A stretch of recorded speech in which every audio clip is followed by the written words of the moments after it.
Hi viewers and welcome to Display Repair. Prior to this video, I made a video about how to drive in limp mode.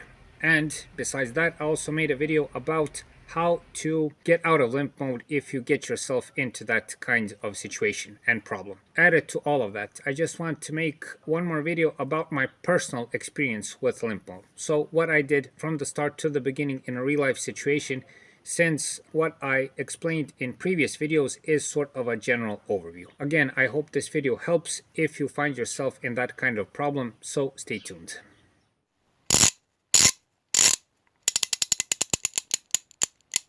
Display repair. Now, what happened?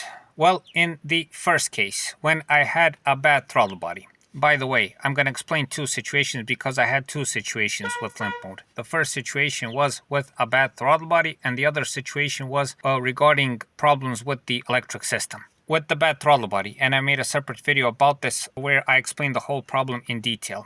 What happened is that I was driving, I was on the highway, I was going 80-90 kilometers per hour if I'm not mistaken, and all of a sudden I lose engine power. And at that same moment the EPC light appears, the check engine light appears, and the ASR light appears, which is for traction control.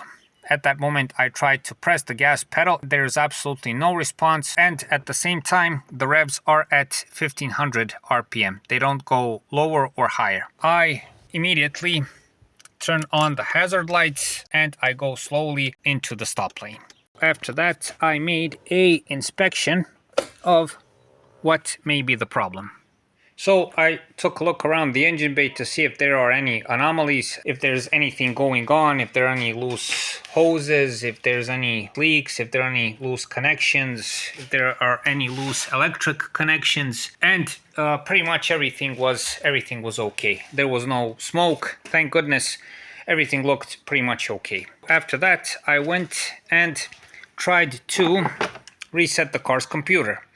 In what way did I do this? Since I always carry a 10mm spanner in the car, just in case, then I took off the minus battery clamp, put it aside, and waited for about 15 minutes. Again, the point of all of this is to reset the car's computer. After that, I returned the clamp, tightened it, and then tried to start the car. When I started the car, everything was normal, everything was working fine. And it started just like this, so without any problems, and it was like if everything was normal. Then I continued driving. Luckily, I was able to get to my destination. I was also able to return home without any problems, so I made an additional 70-80 kilometers without any problems. There was no limp mode, nothing. But the next morning when I went to the shopping mall, if I'm not mistaken, then the car went again into limp mode. If I did the reset procedure again, perhaps it would help, but it would appear once more. To cut a long story short, again, I've made a video about this. The throttle body was the problem, and to get to the conclusion that it was the throttle body, how should I put it? It was challenging, but once I concluded that it was the problem, then I tried to clean it. That didn't help, and in the end, I had to replace it. Now, dear viewers, regarding the other situation where there was an electrical fault. What happened in this case? I was also driving down the road, and all of a sudden, limp mode kicks in, but this time in a different way. This time, there was the EPC light and the check engine light only. There was no ASR light, so just the EPC light and the check engine light. This time, there was a response from the gas pedal. There was only a response up to 2000 RPMs. With those revs, I could achieve 50 to 60 kilometers per hour. And to be honest with you, the car was totally drivable up to that speed. You could move the car from standstill, you could drive the car, you could cruise, you could shift, everything was okay. Unlike the previous case where there was no gas pedal response and you couldn't drive the car, in this case you could drive the car up to 50-60 kilometers per hour without any problems. Anyway, I arrived to my destination. When I returned to the car, started the engine, everything worked fine. So again, the engine started without any problems, but as soon as I made 10 kilometers, the limp mode kicked in again. with the EPC light and the check engine light, and because I could drive the car, I could get home, inspect the problem, what was wrong, and it was an electrical fault. Again, it was a very interesting electrical fault, but more about that in another video. The limp mode was automatically gone, so I didn't have to do any kind of reset. Started the engine again, everything was working fine. The check engine light was on. I didn't reset it with the OBD tool since I didn't have time, but the check engine light was gone in a matter of 2 or 3 engine starts. Regarding resetting the car's computer, please do not do this. If you have a more expensive high-end car with lots of these modern systems with a ton of modern electronics, don't do this. I'm sorry to say, in this case, it's best to park the car, wait for the tow service, and wait for professional help.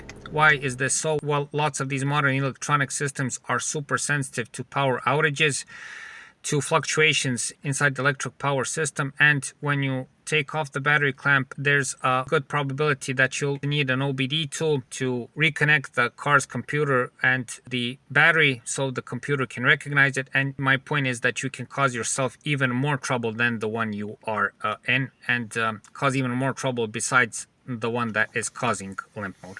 So if you have a more expensive car, just avoid all of this. Don't do it and wait for road service. That's just the sad truth with lots of modern cars. So if you encounter limp mode, I think on any car this feature reacts the same, limp mode reacts the same, and you can get yourself to safety. The most important thing is not to be afraid, not to panic, not to lose control over the car. Losing the gas pedal response is frightening, but again, I think on most cars, don't take this for granted, but on most cars you have enough engine power to pull to the stop lane.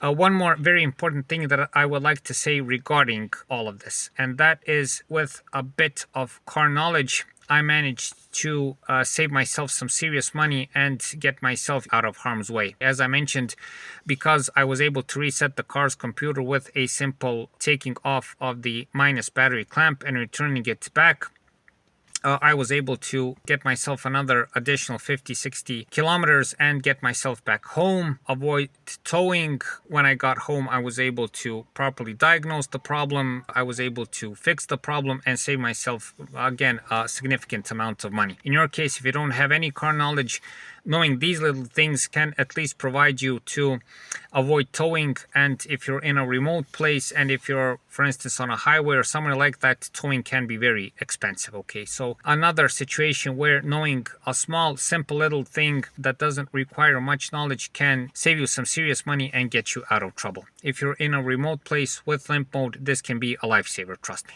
So viewers, that's it for this time. I hope this video helps. Please like and subscribe. It's a huge help for the channel. Watch our other videos. It's also a huge help, and hopefully those videos will help you have an easier life with your car. Thanks very much. Thanks for your time, and hopefully I'll see you in the next video.